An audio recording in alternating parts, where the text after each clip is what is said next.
Father of West Coast hip hop. And like I say every week, we're about to get this party from the West Coast to the East Coast and everything in between, folks. From Eve after dark to concerts in the park, you're about to get live with your boy Lonzo, the Godfather of West Coast hip hop.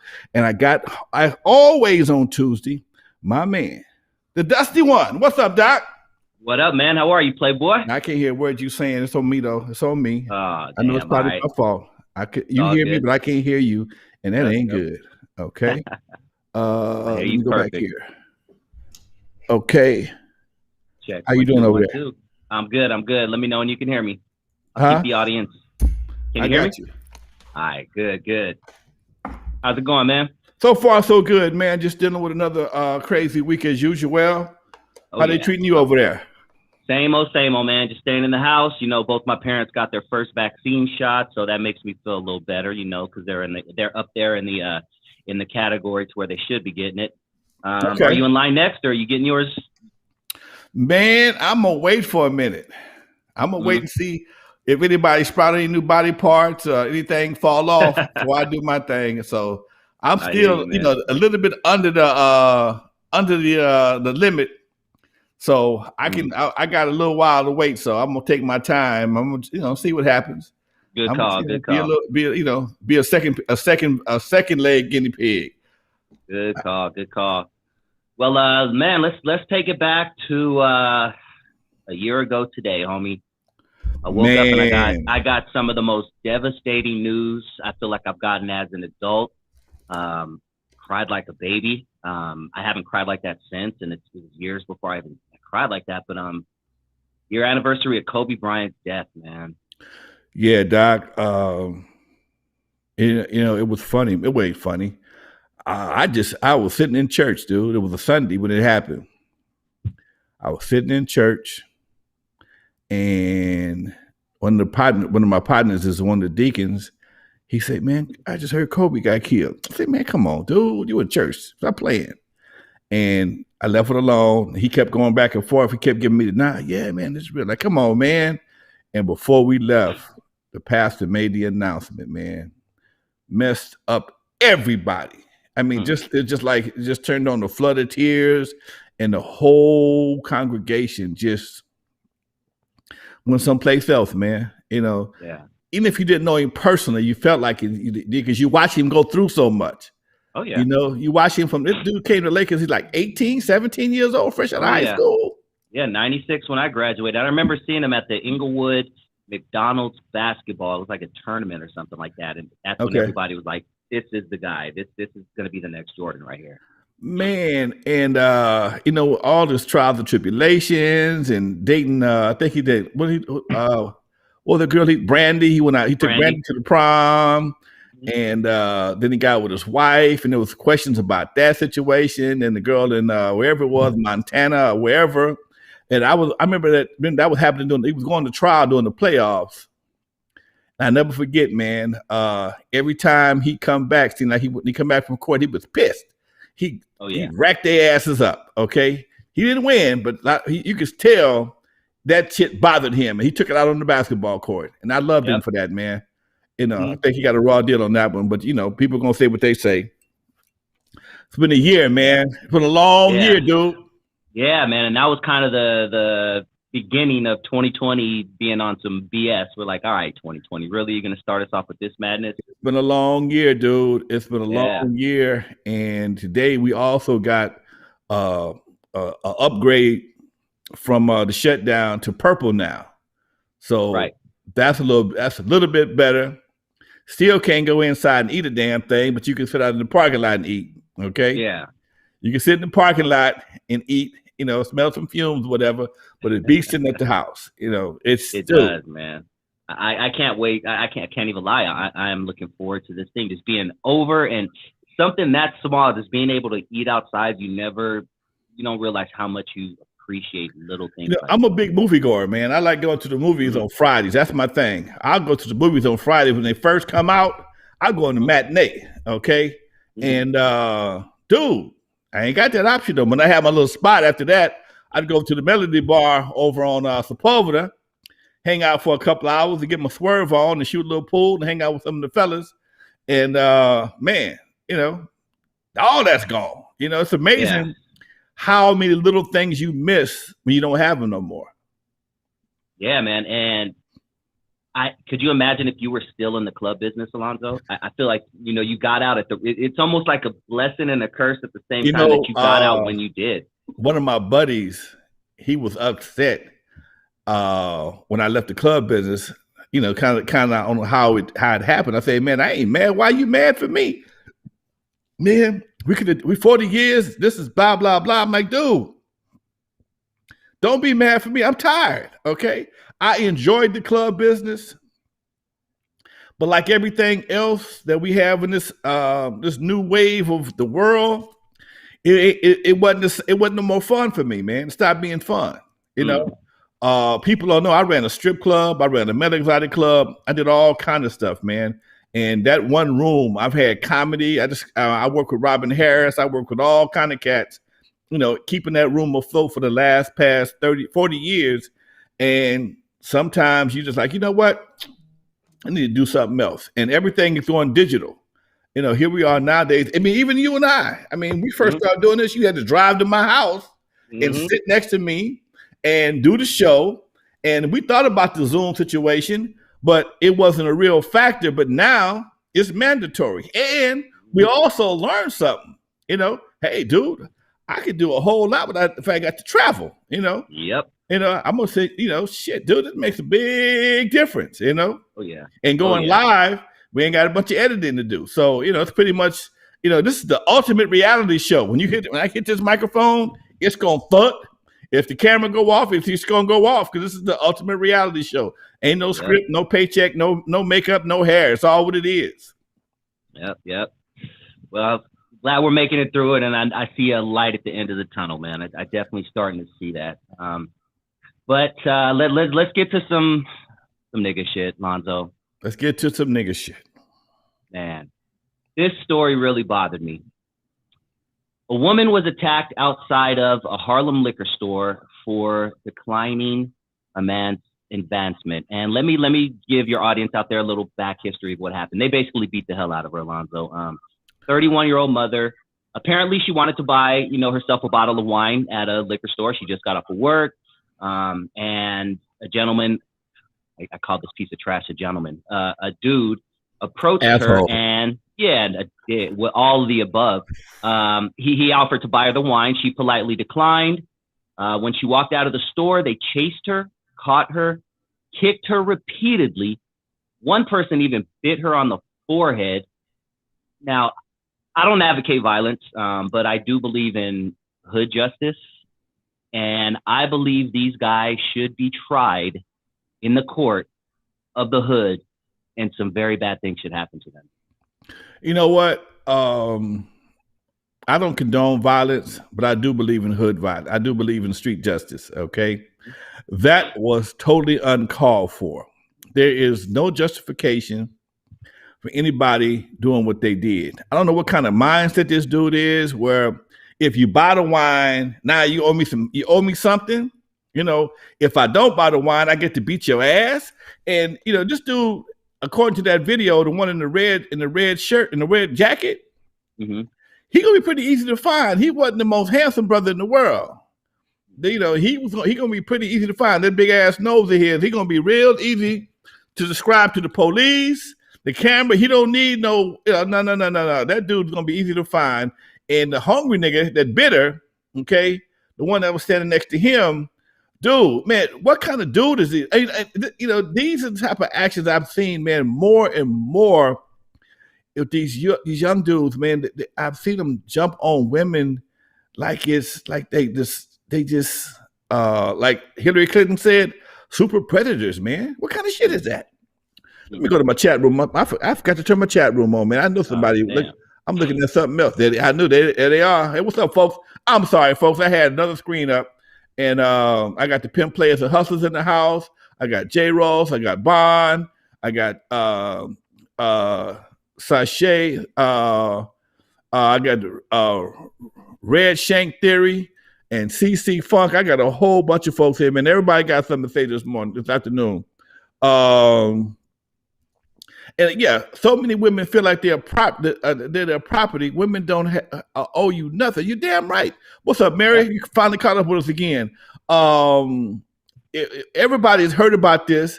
Everybody's pissed off. It makes no sense whatsoever, and it just goes to show the level of disregard for people in general. You know, I just got off the phone.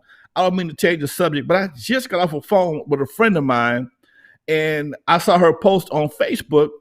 A young man that she knows was walking home, and some guys got out the car and shot at him 13 times, hit him 5 times. And this dude's not even from here, okay? And here we are, you know, you got women getting eaten by men, brothers getting shot by other brothers. The police are they all they do is take reports. Cops are not Batman. They don't stop crime. They take reports. Okay, exactly. Understand that. Usually after reports. It happened. Huh? Usually after it happened. Unfortunately, yeah, they don't come in and stop crime. They just come in after the fact and take the report. And ain't nobody gonna be like they do on SVU doing a bunch of investigation. They don't happen like that. Okay, they do a little preliminary investigation. This is a murder case, and you know, pretty much until they catch somebody slipping. Somebody snitch on his ass, but it's just ridiculous. The level of ignorance that we're experiencing right now, man. I know people are stressed out over Corona, but does Corona make you want to bite somebody? Turn a nigga into a vampire? Rip her eye out. Apparently, tried to rip her eyes out. Yeah, come on, all man. Because she said no. All because she said no. And I remember growing up and like I'd be hanging out with dudes and like a girl would pass by and he'd be like, "What up, baby? What up?" And she would like wave him off. He'd be like, "Well, F you then, bitch. F you then, bitch." I'm like, right. He would be the type of person that would do something like this. A chick turns you down, so what? There's another one right behind her. Right. And see, usually, I mean, the kind of cat he was, I didn't see baby's face too well before she got bit. But you can tell he, you know, dude, that wasn't gonna be a good. If he'd have bought it, it wasn't gonna be a good look for her. Okay, if he'd allowed him to buy it, it came with another type of problem. You know, you got some cats. No matter what you say, it's always a problem. I've been in situations, man, and you may have too, where, all right, man, I'm good. I ain't your man. What you mean calling me man? You know, no matter what you say, all right, bro. No matter what you say, I ain't your brother. What you mean, brother? You know, then you trying to wiggle your way out of some shit, and you realize no matter what you say, this fool gonna try and twist it up. You got one or two choices: get away from him, or take his head off. Okay. Yeah. I'm 43 years old. Huh? Things like this happen to me too. I'm 43 years old. You know, back a year ago when we could actually go out, I'd be at a bar or something like that, and there would be nights like I'm 43 years old and this dude wants to fight me. I'm like, oh, God, why are you trying to fight? It never ends, is what I'm saying. Okay. Mary says 2 hour difference throws me off. Oh, okay. I didn't know. I thought you was local, babe. I'm sorry. If you get this, move on to the next. You know what? That Red Shank, that's Red Shank theory, rap entertainment. That's a great philosophy and a great thought. But unfortunately, most of these cats who are doing this kind of stuff don't have the sense God gave a monkey's ass. And they react on the emotion, and they got homeboys with them. They know they ain't gonna. They know they're gonna pretty much win, okay? Because it's one woman against 2 or 3 dudes, and by the time the cops get there, they're gonna be long in the win. And if they're not from the neighborhood or ain't nobody gonna snitch, okay? Ain't nobody gonna snitch. They know they're protected, and that's what it comes down to, man. When I asked one of my buddies about the same thing, how he would respond to it. He said he wouldn't snitch. I said, well, if that was my daughter, I would want you to tell me at least, okay? Mm-hmm. You know, that dude. At least tell me. I like that. If you don't do nothing as a man, as a dad, you're gonna have your daughter gonna lose a lot of respect for you. Okay, you got to at least I know some cats that ain't made like that, but you damn sure got to go in and be prepared to put hands on the fool. And if you got to go sit your ass down, or I don't know, I'm on Facebook. I can't speak on that. What's up, Eastside Detroit? City Life and Urban Entertainment's in the house. What's up, folks? Some man, dude, as a dad, I got 3 daughters. Okay, that'll happen to one of them. We be doing this show remotely. The penitentiary. I'd be having an ankle bracelet on or something because, dude, it ain't. I can't let that happen, man. Yeah. If I can't protect my girls, what kind of dude am I? Yeah. Anyway, like man, said, they lose respect for you. And what trips me out is we talked about this ad nauseum before, but if this were a group of white men that beat up this sister, we'd be tearing down our neighborhoods right now till the police found this guy. Yeah, we'd be marching and ready to burn it down, and there'd be injustice, and that's something about us I don't understand. It, as my boy say, befuddles the shit out of me. Okay, how is it? Now, what? I'm sorry. On this one right here, I got to go back because I saw the brothers came out for her.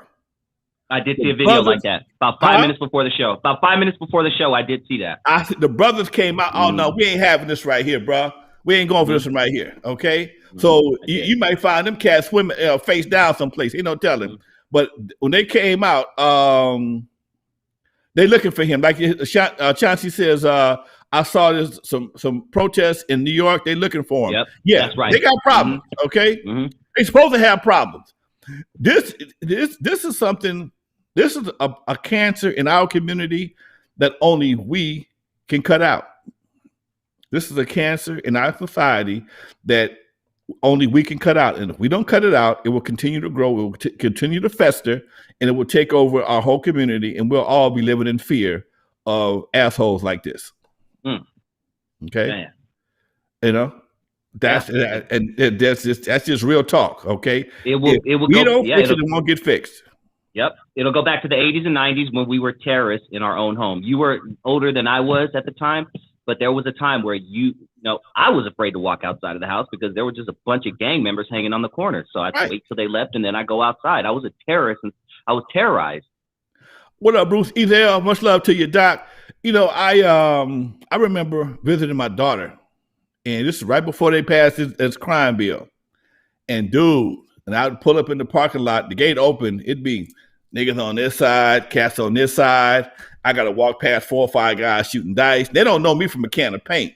One or two of them did, and they was cool enough. But you could tell if they wasn't there, I could have a problem, okay? And when they passed that law where no felons could be around, could live in an area that had Section 8, they was all gone. Okay. Oh, okay. Because they passed the law. I think it was Bill Clinton. Bill Clinton passed a law that if you are living in any type of federally funded program, you could not have a felon living on that property. And I like that. All them cats was gone. Okay. And it just changed the whole atmosphere of the whole building. Okay. And some people thought, oh, that's not fair. They got nowhere to go when they get out of jail. But when they get out of jail and they gather the way they do with the attitude, you can't live safely in your own community because it's you under intimidation. Okay, shit started happening. I never had nothing stolen like that, but that was just me because I was just blessed. But people always talked about stuff that would happen in the parking lot. The manager couldn't do nothing with it. The manager was old. They was young. If they want to shoot dice in the parking stall, that person whose car was when they pull back up, they might not be able to park. Or they would park their cars or homies' cars in the stall. You gonna make them move it.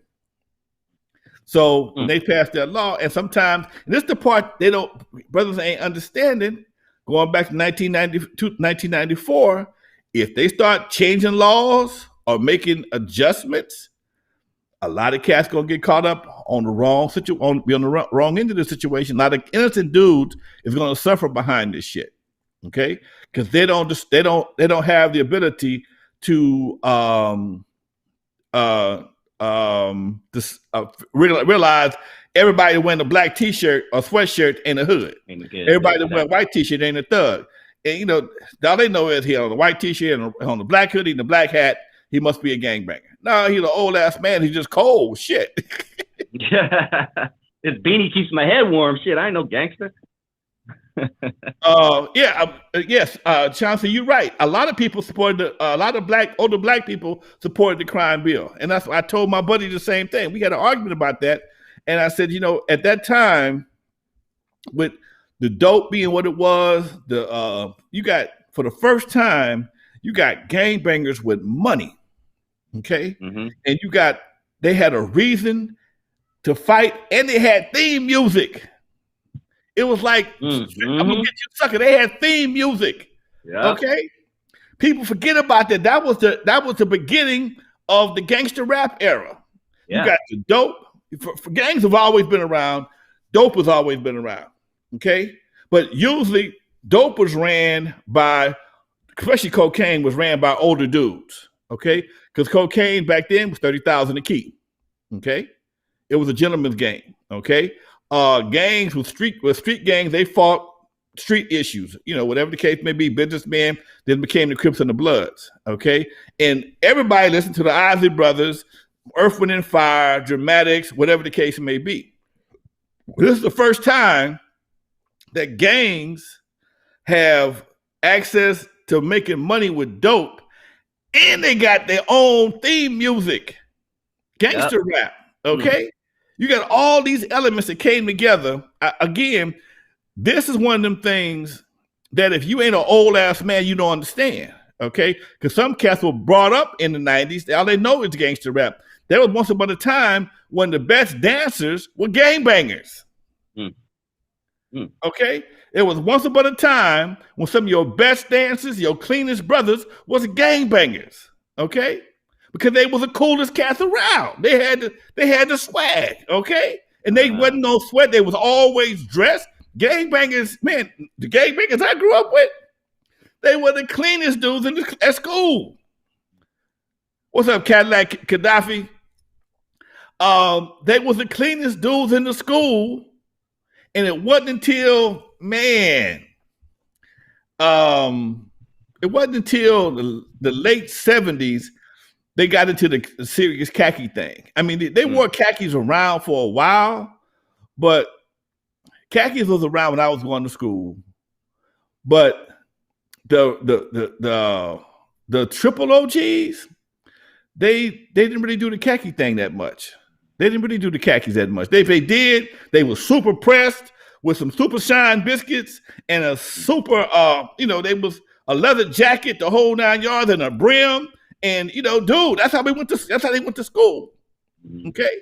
So it wasn't until later on they got kind of, not gonna say grimy, but they got less fashion orientated. Okay. CC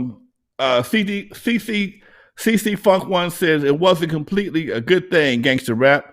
It put a stamp on things, but everybody was okay. Yes. And my girl Mary says, yes, Mary, you're right. Khakis and Romeos. But even Romeos was house shoes. Romeos was a cheap house shoe that brothers wore to school because they had a heel on them and they was leather and you could shine the shit out of them. Okay. And you put on khakis and Romeos, but again, dude, if your khakis was not creased and your Romeos was not shined, dude, you got clowned. So but when it came to like I saw a picture. I got a picture on my phone. It reminded me of me and my boys at Centennial High School at the homecoming dance. Because homecoming dance at Centennial, you had to go to the tailor shop. Damn, like that? You had to go to the tailor shop and get a pair of pants made, man. Damn. For the homecoming dance at Centennial, you had back in the 70s, you had to get a pair of pants made at least. You might have had a whole suit made, but most cats just got a pair of pants and a matching hat. Oh boy, I tell you, I ran across the tailor that made our stuff back in the day. He's still alive. Nah, oh no, damn. I remember you mentioned him. You've mentioned him a couple of times. Taylor Mike was down on Central 5th and Main Street. Oh man. Okay. He was right next to the bus depot when the Greyhound was still downtown. And if you caught Mike by Tuesday, Friday, he had you a pair of pants stitched up with your initials on the pockets. Okay, $20. Okay, so it was a different. I grew up in a different era. So when I talk about gangsters, and these guys, they didn't just fight for no reason because they was too clean. If they had to fight, they take off their shirt and they fight in their biscuits and they with the shirt off. Just like in New Jack City, how you saw how you saw them playing basketball, that's how they would fight. Yep, A real hustler would take off his shirt and have on a wife beater because they didn't wear t-shirts. They wear wife beaters because back then we had the wife beaters that matched the draws. Okay. Damn. You had the wife beaters. I have the flashback. Oh shit! We had the wife beaters. This no bullshit. In fact, I found a brother over on Manchester and Market Street that sells the hookup. I'm gonna buy one just for the hell of it. Matching draws and wife beater. the brothers. You had nylon socks, nylon drawers, and a nylon shirt. Okay. The shirt, the drawers, and the socks all matched. Damn. So you come out your shit. If you was all blued up, you have blue from your. I'm not bullshitting. From the street to the bedroom. From the street to the bedroom, huh? From the street to the bedroom. Okay, that's how hustlers was back. That's how hustlers was back in the day. That's how gangbangers were. That was our get down. Okay, and I was a hustler. I was never a gangbanger, but that was our get down back in the day. You had on your drawers, your t-shirt better match your socks, and wasn't no tennis shoes being worn every day. No, bro, you got to wear you got on tennis shoes. You had on tennis shoes yesterday. Tennis shoe pimp, right? Tennis shoe pimp. Worst thing you could be. Damn. Worst thing you could be. My boy Bruce said, when I was a kid, I had my boy Bruce lived in my street. He knew I had a clean ass car in the hood. I had the cleanest car in the hood. I had the '64 Malibu. Okay, white interior, white diamond tuck interior. That was my thing. Okay, I would roll all hoods in that car. I'd go to Washington. I'd go to Gardena. Go to Carson. Go to whatever. I didn't mess around in Fremont though. I didn't mess around in Fremont. You didn't? Nope. Why not? Huh? Why not? I'm just curious. I just never Fremont never was on my to-do list. Okay. Oh, okay. I thought it was just cracked, like too much gang activity or something. Fremont was always a little rougher than I cared to get involved in. Okay. Gardena wasn't no problem. Carson wasn't no problem. Washington, yeah, you might get caught up at Washington, but I knew people that lived over with the Washington, so I was pretty cool. But Centennial, Gardena, Carson was not a problem at all back then, but it was a different time, man. That's all. Let's go on to something else. I'm getting lightheaded. I'm having flashbacks from back in the day. That's funny, man. Wearing the matching drawers and the white beaters. I'm gonna show you the outfit, man. I'm gonna go down my boy spot. They was $10 for a pair of drawers, $10 for the shirt and the matching socks, another $5. $25 get you to hook up. Nice. Well, shit, let's move on because I'm sure people don't want to picture you right now in that matching. But interesting quote this week, and I would love your point of view on it. YG, the rapper from Compton, gangster rapper from Compton, Blood. YG recently posted, and I quote, "It hurts when your whole life you thought being a real nigga was the answer. Oh, I saw that. Then you grow up and find out being a real nigga don't get you nowhere." Damn. YG, he got it. That's a brother that then tasted some real shit. Okay, because if you remember correctly, 4th of July, not last year before last, he got caught up. Okay. Oh yeah, he got pulled over. He got caught up. Now I remember. Yeah. He got caught up.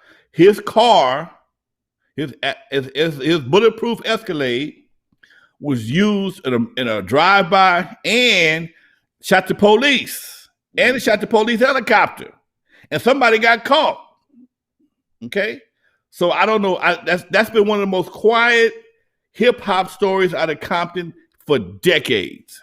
Okay, that's been a very quiet story. I was trying to check into it.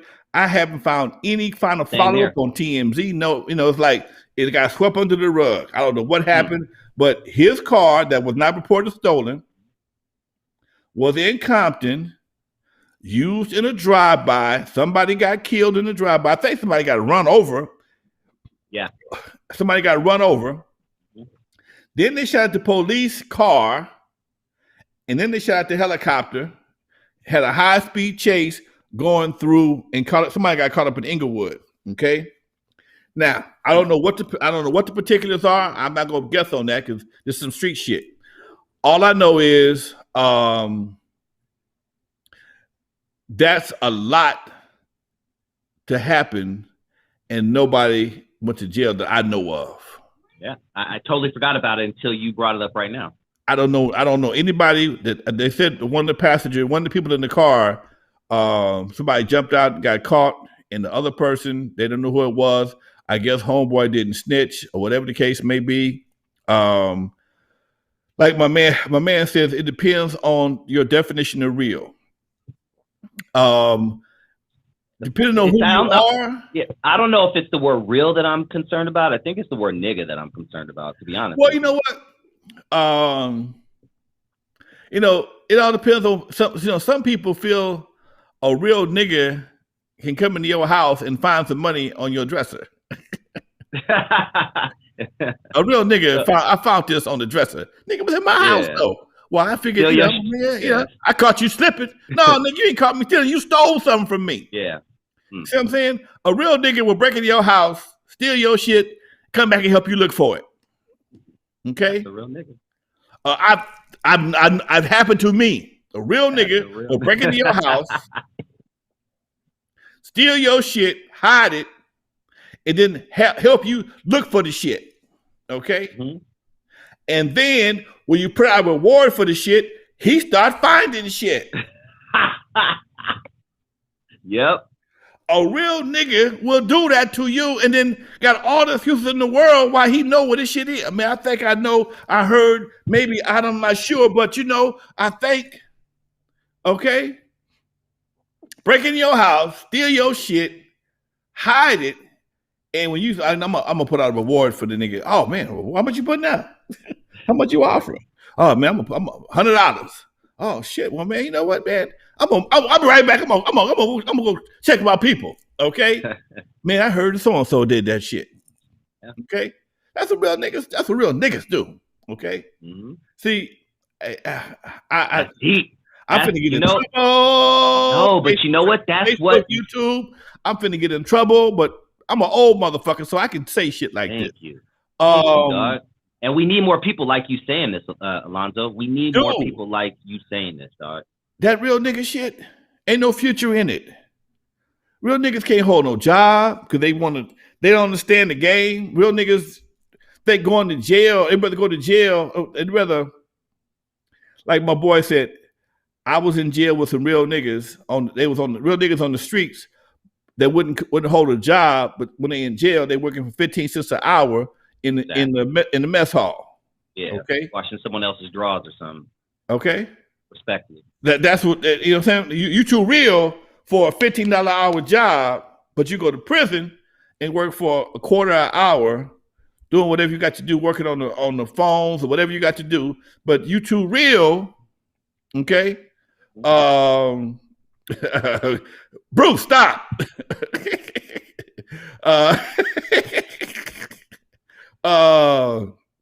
You too real on the streets to do what you need to do, but go to jail. You broke down to nothing, but you in jail. Okay, so there ain't no badges in being a real nigga. Who really wants to be a real dude? I'm a real dude. I'd rather be a real man, a real black man, a real man, okay? Whatever, I'm a real man. Okay, I handle my business, whether it be professional, personal, whatever the case may be. Okay, you can trust me with anything you got. I'm a real man. Okay, in fact, I will protect your shit for you if you ain't there. Okay, I ain't looking to steal nothing from you. Real dudes, real men will do that for their boys. Okay, there's limits to what you'll do. Okay, far as shit in general, this shit you just ain't gonna do. If you my boy, you my girl, I got you 110. Okay, but some cats figure if you drop your wallet and don't, you see your homeboy drop your wallet, nigga, no nigga just got paid, and he scoop your wallet up. That's your boy. That nigga was slipping. I caught him slipping. I'm saying, I caught the nigga slipping, and that's what happens. His I was blessed. I got blessed, but that nigga dropping his wallet. That was a blessing, huh? That was your homeboy, man. That nigga's rent money in your pocket. Why you want to see him like that? Okay. My man Chauncey says that's true, Lons. Real niggas throw their whole life away over some bullshit. Okay. He said also just like how King Von house got robbed. See what I'm saying? Real niggas robbed Dr. Dre's house when he got. Real niggas robbed Dr. Dre's house when he was in the hospital. Real niggas robbed King Von when he was laying there dying. That's what real niggas do. Okay. Yeah. Real nigga, your real people supposed to throw everybody at the pad and hold it down till your mama, your people get there. Okay. You know what, Lonzo? Shit out of here. No, hell no. Can I bring something up to you? And this is so spontaneous, but I really want your opinion on this. I'm sorry, it's kind of off topic, but we've said the N-word probably 20 times in the past, and we're using it in satire. We don't go around saying the N-word. I personally don't use it in my personal life unless it's satire. I think you're the same way as well. I don't see you saying this is my nigga, but something really quick. We've said the word nigga 20 times plus just in the past 5 minutes. MC8 has a song called Straight Up Menace that I'm sure you're familiar with. He says the word nigga about 20 something times in that song, but he bleeps out J-A-T. Now I have to spell it slow for you too. The Japanese, in reference to Japanese, up to the corner store owned by the fucking Jap. He doesn't say that.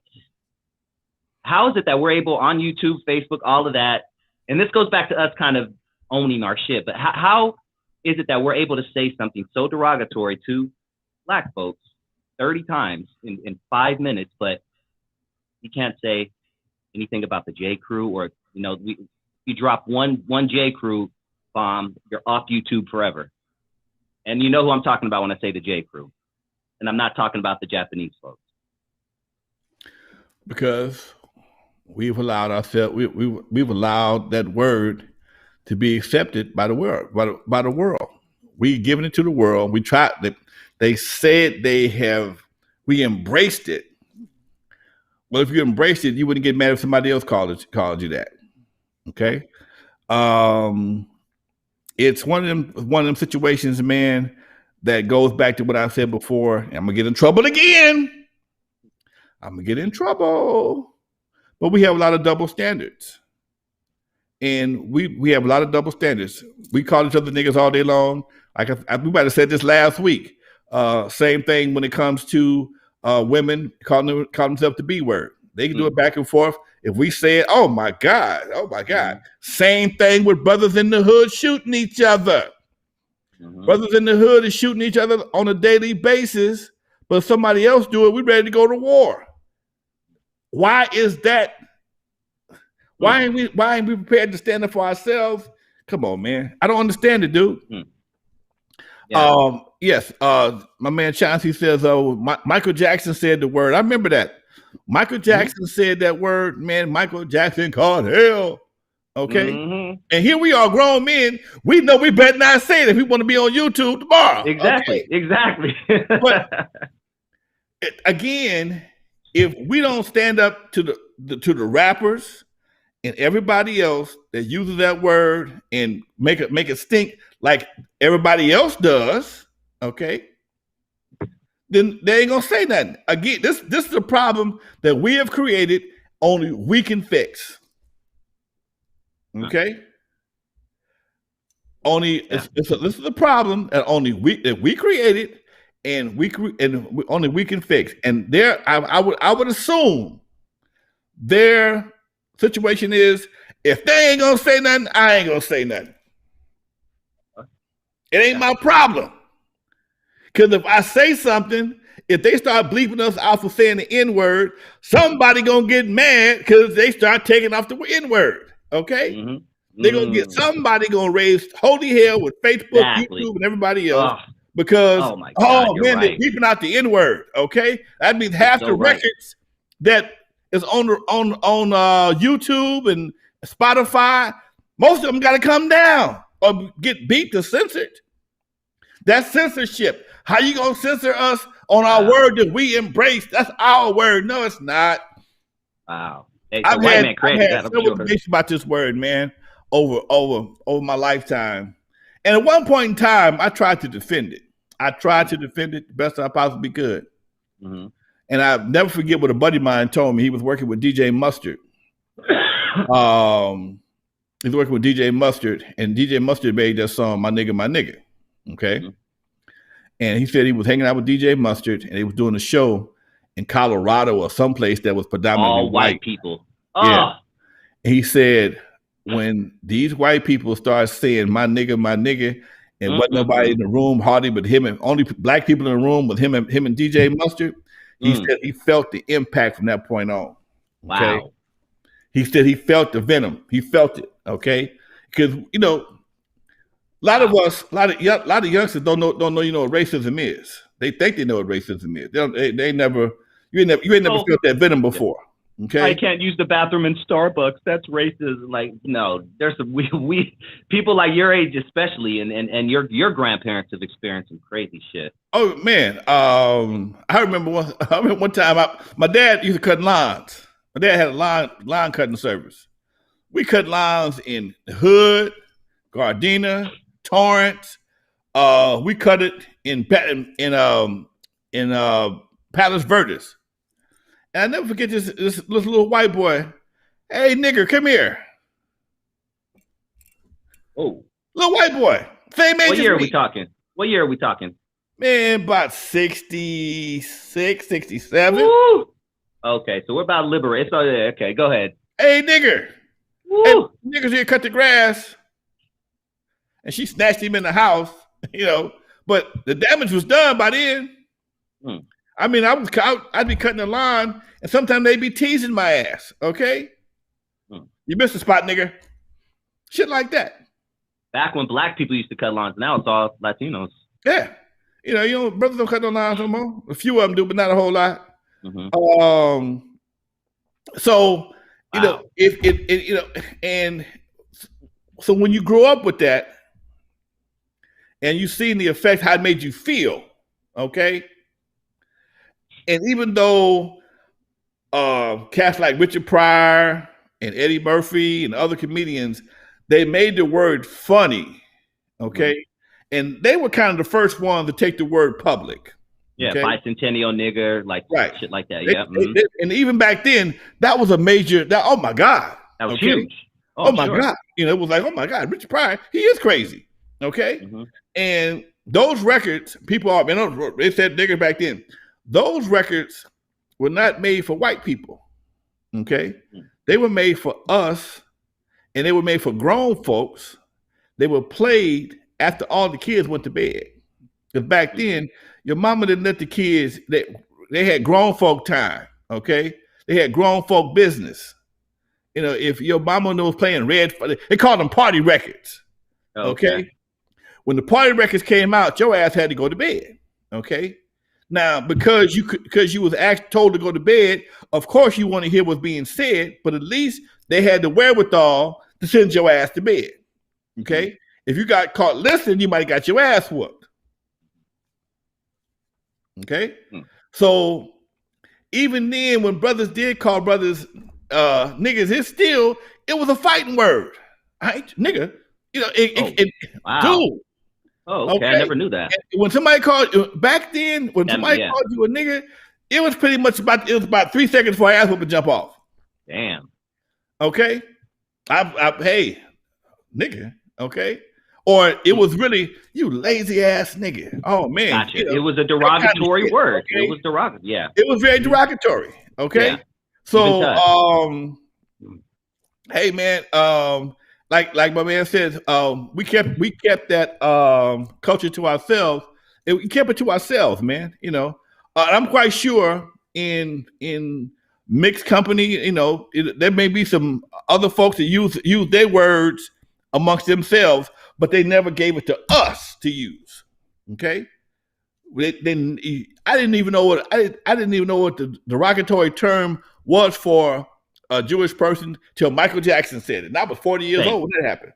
The news taught me that back in 1996 or something like that. I was a grown ass man. Never even not know what the derogatory term for a Jewish person was until Michael Jackson said it. Yep. Okay. And I asked Jerry Heller about it. He said, "Yeah, that'd get you fucked up." But I heard him use the word. He used it under his breath one time. And he didn't want me to hear him say it. Okay. Here, I heard him say it, but he didn't want me to hear him say it. You follow me? Yeah. So I knew it was certain shit that just as a cultural thing that I'm going to do it, but when I do it, it's done for a reason. But you better not do it. And that used to be what the N-word was to us. But at some point in time, folks got paid for saying it. I remember I watched Snoop one time on the roast. I love watching them roast. Mm-hmm. And Snoop was nigga this, nigga that, nigga this, nigga this, nigga that. And Kevin Hart was like, "Snoop, damn man, you done did the nigga limit," And Snoop the nigga limit. It was funny, but it was like you could tell the discomfort on Kevin Hart's face because, like, dude, can you say something else other than that? And but he kept going on and on and on and on. Yeah. And we get paid good money for our own self-destruction, dude. Yeah, and now I hear more other people use the word nigga. And as in homie, as in like I hear Mexican dudes use it. I mean Puerto Rican, whatever the case is, and white people. And I grew up in Long Beach, so I grew up around a plethora of people, and I've heard that growing up from them, growing up. And I've always told white people, Latinos, I said, I'm okay with it. You could say nigga around me because I knew this is where you grew up. You grew up in East Long Beach and you just grew up around. But that doesn't mean that, someone else is going to. That doesn't mean Alonzo's going to be okay with it if we're at Alonzo's house. Right. Everybody ain't cool with that, man. Yeah, and if Alonzo wants to punch you in the face because he doesn't like that word, not saying that you would, but if another black person that's not okay with that word wants to punch you in the face, you're bad. Just my point is I would just not say it if I was a person of not color. You ever seen a movie called Dope? It sounds familiar. It's a movie called Dope, and this guy he gets a bunch of dope at a party, and he had to sell it, and he found out he was the girl. It was three people. Mm-hmm. It was a Latino boy, a black guy, and a girl who looked like a lesbian, and a white boy. And the white boy wanted to say the N-word, and the brother was like, "I'll give you a pass," but the girl wasn't giving no pass. Every time the white boy would say it, the girl would slap the shit out of him. Okay. He said, "I can say it." I didn't say you can say it though. And it's like that. Okay. Nice. It's a good movie. It's a modern day movie. When we get paid good money for our own self-destruction, that's real. That's real. Okay. We get paid good money for our own self-destruction. Okay. Yeah. We get paid great money for our own self-destruction. You know what? Even to keep it on the word, the N-word, niggas with attitude. I mean, let's go back to 1986, 87, when this word wasn't thrown around like it is, you know what I mean, now. Back then in 1987, it had to be a big deal for a group called Niggas with Attitude, right? Well, you know what? And, contrary to how they portrayed me in the movie, in real life, that was what I had a problem with. It wasn't the music. Because they played Boys in the Hood and something to dance to and some other stuff and Respect Yourself. That wasn't a problem for me. Okay. My problem was the name. What's up, Keisha Marie? Long time no see, baby. How you doing, darling? That was the problem for me was the name. Okay, in the movie, like I said, they had me not liking gangster rap. Nobody ever played gangster rap in front of me. Nobody. There was no gangster rap to play. There was none. Okay. Huncho says, "What happened to the word being buried a few years back?" Okay. Somebody exhumed that motherfucker. Okay? Yeah, nah. Been buried, but it got exhumed. Okay. Yeah. Was that used mainstream in music? Was that used mainstream in only by like Richard Pryor in music before N.W.A? Only like you said with like Richard Pryor and Richard Pryor and Eddie Murphy came along and brought it to another generation. But for a group to be called niggas on an album, niggas with attitude, and they're selling millions of copies, that had to be huge. I mean, well, you understand also, man. Back then, shock value, and like right now, shock value it sells records. Yeah, that's why you got WAP. Okay, shock value sells records. Okay, and at that time, using the word nigga in your name was shock value. Okay, it got you a lot of recognition, got you a lot of controversy. Controversy sells records. Okay, controversy, especially Luke had captured the sex situation. He had all that. He had that locked up. Yep. Luke had sex locked up. Hey, we want some P. Hey, we throwing that D. Blah blah blah blah blah. So what you gonna do next? Okay, they went with the gang situation, and when they changed the spelling to try and make it a little less offensive, but you can't unring the bell. Okay, and that was my issue with N.W.A. It wasn't the music, because like I said before, the music was not anything I had never heard before. Okay, it was different. My problem was coming from, because I'm a kid of the 60s. I'm 8 years older than Dre's ass. So I've seen shit. I know I've experienced shit you ain't experienced before. Yeah, and when you hear that word, you remember being 8 years old and that white boy calling you that. Yeah, I remember being called that and being upset, and damn near wanted to fight, cry, and was confused all at the same time. Okay, Lonzo, you would pick up on the respect when Dre and Yellow Man. Here come Lonzo. You better quit trying to talk to his woman. I think he's quoting the movie, right? I think he's quoting the movie.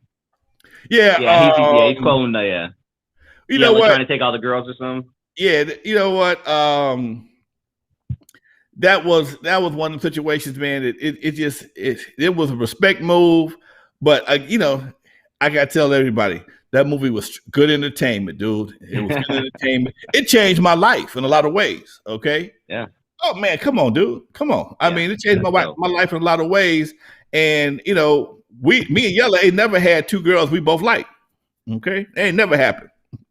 Me and Yella ain't never had two girls we never competed for women, never. And look here, that's one of the biggest quoted things. They don't like me. Okay, if you like light skinned dudes, most girls got a type like guys. Okay, if you like light skinned dudes, you're not gonna like me. You like light skinned guys. If you like paper bag dudes, you like paper bag dudes.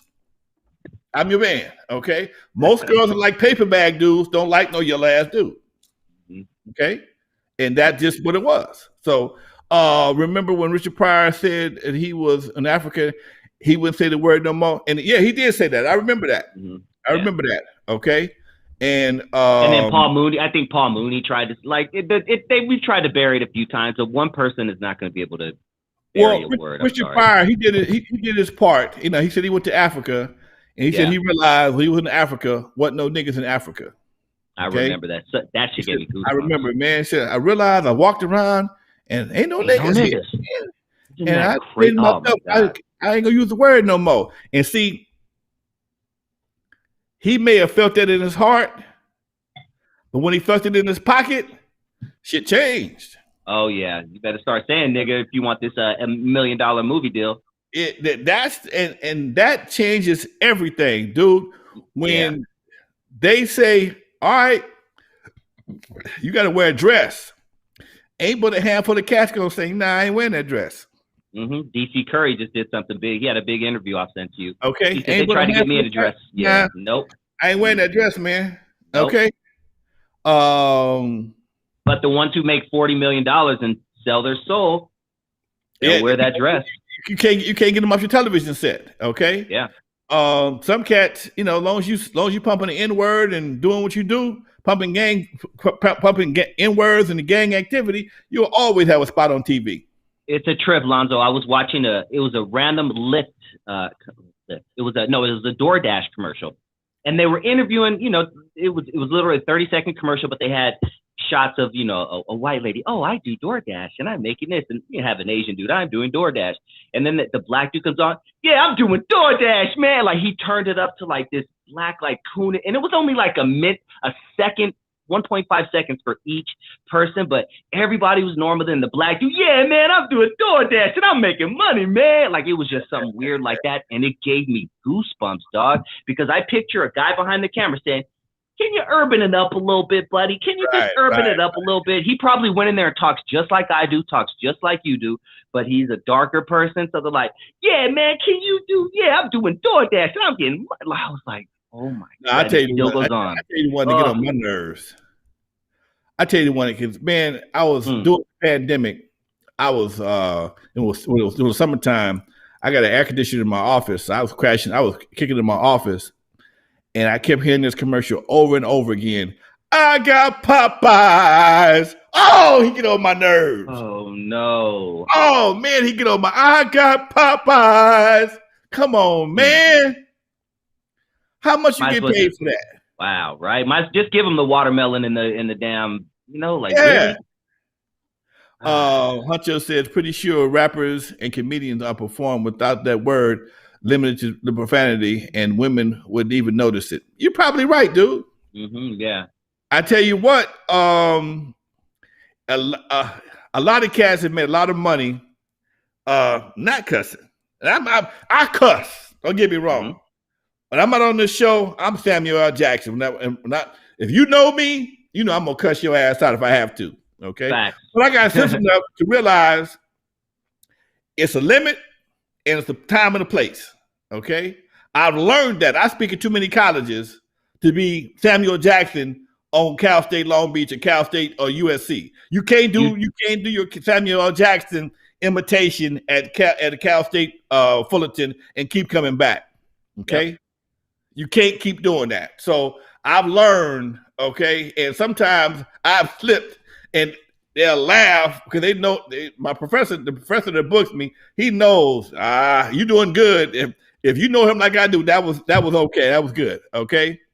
What else? Somebody else said something here long. Let's see. I've seen interviews where actors have said white execs told them they didn't sound urban enough. Yeah, I've heard black actors say that they wouldn't be where they were if they didn't urban it up. I think Vivica Fox or someone has a very popular interview about that. You know, it's just funny, man, that when you think about how our people, our brothers, are they killing each other, and then let me stop. Let me back up. I said this a couple of weeks ago. I'll say it again. Somebody sent me some music from their kids, and every song was about selling dope and killing somebody. Every video got guns, dope, and I can't do nothing with this, man. I can't promote that. Okay, I know better. I'm too old for that. I'm not desperate for money where I'm gonna do anything to get paid. Okay, and that's why I think a lot of folks don't have that same discretion. I need the money, or they have the attitude, if I don't do it, somebody else will. Okay, well, let them do it, because that ain't on me. Okay, yeah. When I started doing my YouTube channel, I asked my the instructor who showed me how to do it. Told me about YouTube. I said, man, if I can't be on YouTube and keep my dignity, I don't want to be on YouTube, man. Because most of the time, people got to do something, especially black folks. They got to do something that's really, okay, cool it up. Just shy of juggling, and I'm too old for that. Okay, I'll drop some game on your ass. I'm gonna do it in my way. Okay, if you find my way entertaining with 29 people do, I might not get the big numbers. But when I turn the cameras off and the lights off, I can look at myself in the mirror though. Yep. Okay. Yep. Turn the cameras off and the lights off and go in the house. Mm-hmm. I can look my kids in the face. I ain't got to look over my shoulder. I done did what I felt was best for that particular show. Okay. Facts. So, and I think people have to realize, man, at some point in time, I might not get no billions, no hundreds of millions, but I pray to God, I can still be me, And sometimes that's as long as you can do you, shit, you all right. Yes, sir. Yes, sir. You I all think right. that's a good way to end it, my man. Unless you had anything else, I'm pretty much done on my end. That was pretty deep. I think we touched on some good stuff. My girl Helene from Allstate says you have to learn to be corporate. You have to learn how to cooperate. It's so sad that we have to cooperate, and please don't be of athletic build. Whew, I ain't mad at you. Okay. She said a whole lot right there. See, she over there being slick and sly and shit. Okay. I know what you're trying to say. Okay. Yes, I've been blessed. I ain't never had that issue. Okay. Maybe I ain't that funny. Maybe my gut too big. That's why I keep a little extra pound. I really keep a little extra pound and have to kick somebody's ass catching me a case. I want to thank all y'all for watching this show today. Thank you very, Mary, Weatherspoon Monday, my man Bruce from the block, Chauncey, Helene, Pimp Players and Hustlers Network, Thomas Woods. I know you lived in Thomas. We still have to deal with stereotypes today. Yes, we do, Thomas. We still have to deal with stereotypes. But the only problem is, look at Facebook sometime, man. Look at some of the Facebook posts. Some people just can't wait by themselves to do some stereotypical shit by themselves. Okay, by themselves. So some people need so much attention, they will clown themselves to have some attention. Maybe it's a deficiency. I don't know. They always stay tuned to the station. Always catch when I'm live, but I'm always here. Both you and Lonzo Dusty speak well. I'm a lifetime fan. Much love, Huncho. Thank you, Huncho. Much love. Appreciate that. Much love. All right, Dusty Vision. My man, I think it's always a pleasure. As a man, Mickey Mouse would say, it's time for all good friends to part our company. MIC, see you real soon. KEY. Because I like MOUSE. All right, folks, I'll be back Thursday. I'm coming back with Sir Mix-a-Lot live, y'all. Sir Mix-a-Lot live right here with your boy Lonzo. It's going down, folks. Lonzo, before I forget, ask Sir Mix-a-Lot how he was able to own his own masters for Baby Got Back and how he made $100 million off that song alone. I have to hear that story. I'm going to be tuned in, my man. Thursday. All right, baby. Talk to you later, Donald. Helen, we out of here. We're out of here, folks. Thank you very much. See y'all Thursday. Sir Mix-a-Lot live with your boy Lonzo. Peace. Peace, man.